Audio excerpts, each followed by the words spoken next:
The major tournament in Brazil has been incredible so far. It delivered super exciting games.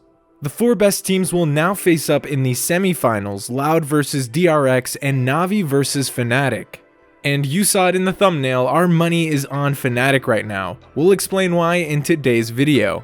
Before anything, let's start with taking a look at Fnatic's players. Boaster, the IGL and controller player, and Dirk, main duelist, are here since the start. Both attended the very first Valorant international event in Iceland back in 2021 and finished in 2nd place behind Sentinels. Alfair joined the team in May 2022. His main role is Sentinel, but he's a very solid duelist too. And he's only 17. Yeah, that's crazy. Chronicle and Leo are the last 2 additions on the roster. Chronicle is famous for his title with Gambit in Masters 3 Berlin 2021, and Leo played for Guild Esports. He also attended major events. We can all agree that it's a super stacked team with very young talents but still experienced in the Valorant scene. Let's now take a quick look at the agents Fnatic are playing. On Haven, they played twice the same composition with Astra, Killjoy, Breach, Sova, and Jett. It's the meta composition right now, and Fnatic are abusing it to win their matches. Like most teams on Split, Fnatic is playing double Sentinel with Cypher and Sage, but instead of going for a Breach or a Skye, they prefer the double duelist setup with Dirk on Jett and Chronicle on Raze. Nothing too crazy on Fracture, Ascent, and Icebox. Fnatic has been playing the meta comp against Furia and 100 Thieves on these 3 maps. In general, we can see that Fnatic is not trying out some crazy agent compositions. They're sticking with the meta comps and that works for them. We'll keep an eye on it in case they decide to change some stuff in the semifinals. Fnatic's map pool is very complete. It looks pretty strong so far. They didn't even drop a single map and they played against great teams such as Sentinels, 100 Thieves, and Furia. They dominated Sentinels and 100 Thieves and struggled more versus Furia. But overall, their game plan on Haven, Split, Icebox, Fracture, and Ascent looks very solid. The only 2 maps they haven't played so far are Pearl and Lotus. They actually never played Lotus in an official match. It's unsure if they will continue banning it or if they will keep it secret for the finals. Maybe they have something cooking there. About Pearl, the last time they played it was in December last year and they rocked Jett, KO, Fade, Cypher, and Astra. Again, we don't really know if they plan on playing this map anytime soon, but that would be interesting for sure. Fnatic's playstyle is methodic, but their strat book is super large, making them a very hard team to read. They can play both a very slow and controlled style and perform a fast-paced explosive round right after. Let's take a closer look at how they execute some of these strats and why we think they are the favorite going into the last 2 matches of the lock-in tournament. In defense, Fnatic are deadly in their aggressive plays. Let's take a look at how Chronicle, Leo, and Boaster are setting up Dirk for a mid-push on Haven. It's 14-13 in overtime and Dirk is walking down mid. Chronicle fault lines in front of Garage, stunning Harbor and Skye.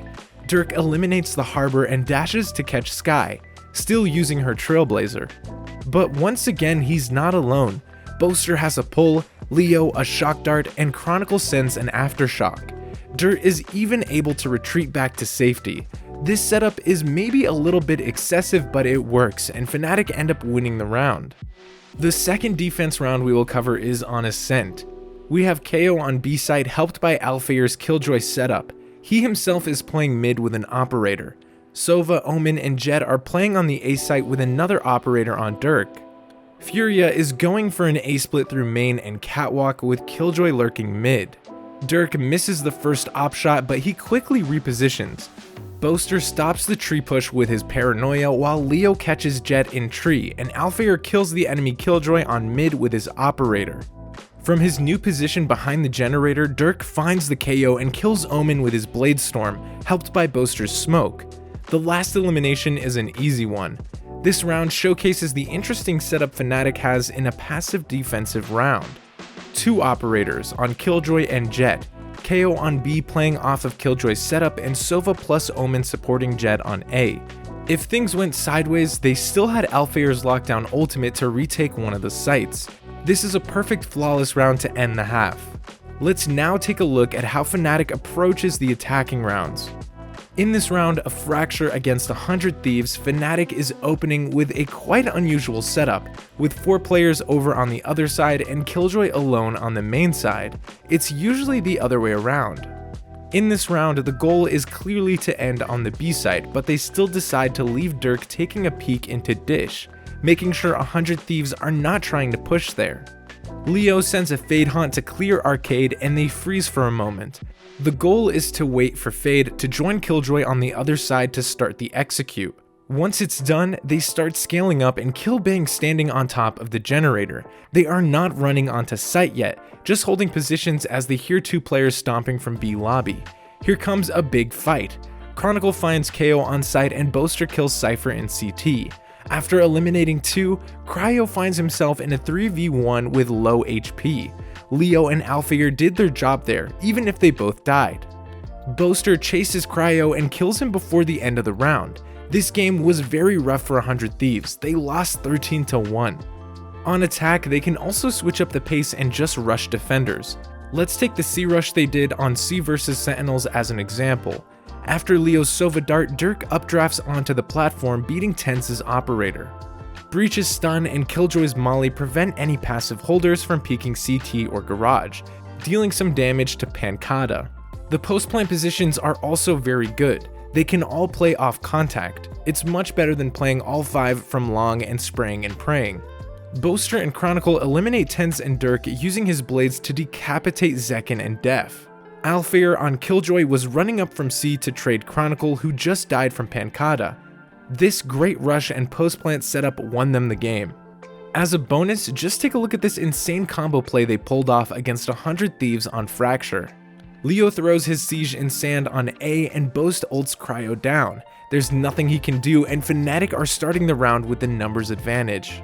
Yeah, Fnatic is a pretty scary team, and the match against NAVI today will be delicious to watch, as both teams showed some serious performances consistently. Let us know in the comments down below, who do you think will win it all? The Marshall is also an underrated gun in Valorant, so click on the screen right now to see how pro players abuse it. Thanks for watching, leave a like and subscribe if you enjoyed today's video, and we'll catch you in the next one.